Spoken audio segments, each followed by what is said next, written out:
Assalamualaikum warahmatullahi wabarakatuh. Alhamdulillah kita masih diberikan kesehatan oleh Allah Subhanahu wa taala sehingga pada hari ini kita bisa berjumpa lagi meskipun hanya online, tetap semangat ya. Untuk hari ini kita akan belajar mengenai tema 7 indahnya keberagaman di negeriku. Apa yang harus kita kuasai nanti, yaitu kompetensi dasar 3.7 menggali pengetahuan baru yang terdapat pada teks non-fiksi. Nah, mengulang dari semester 1 di tema 7 itu sama ya, yaitu mencari ide pokok. Ide pokok. Apa itu ide pokok? Nah, ide pokok itu merupakan masalah utama yang dibahas dalam bacaan. Ide pokok disebut juga gagasan pokok, merupakan inti dari kalimat utama. Ide pokok ini biasanya terletak di kalimat utama, bisa awal paragraf, akhir paragraf, maupun awal dan akhir paragraf. Apa itu kalimat utama? Kalimat utama itu kalimat yang menjadi dasar pengembangan paragraf.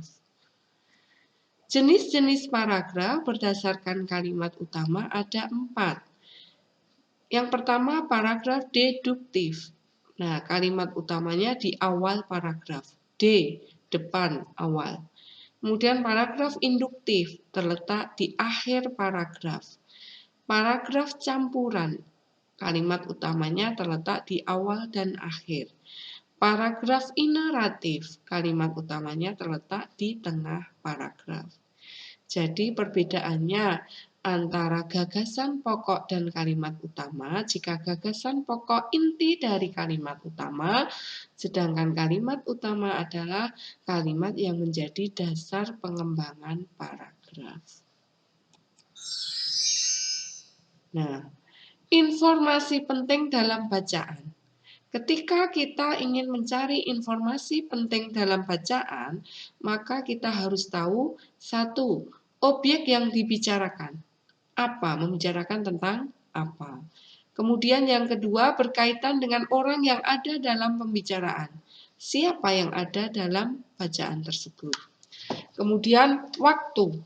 Waktu itu kapan ya?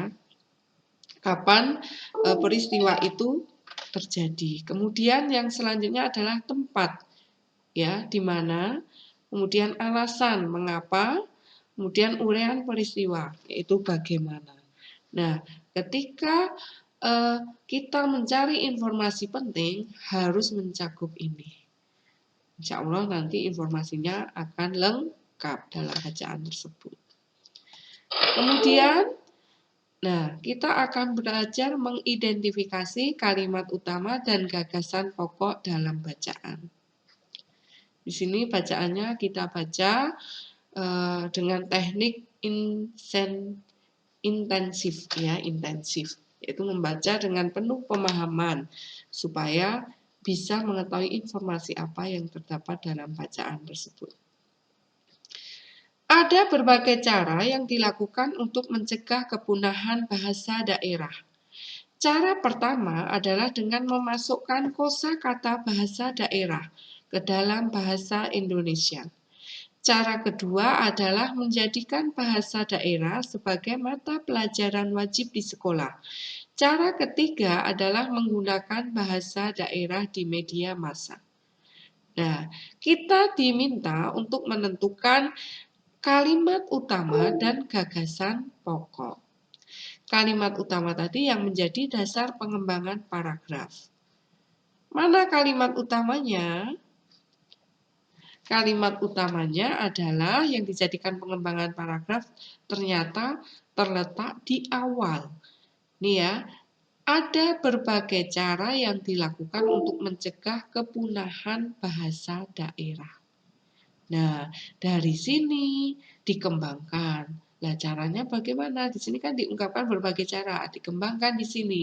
Cara pertama, cara kedua, cara ketiga. Jadi kita sudah ketemu kalimat utamanya terletak di awal paragraf. Nah, setelah kalimat utama ini namanya kalimat penjelas. Nah, kalimat penjelas ini fungsinya adalah untuk menjelaskan kalimat utama. Ya. Nih, kalimat utamanya. Nah, ini ada berbagai cara yang dilakukan untuk mencegah kepunahan bahasa daerah.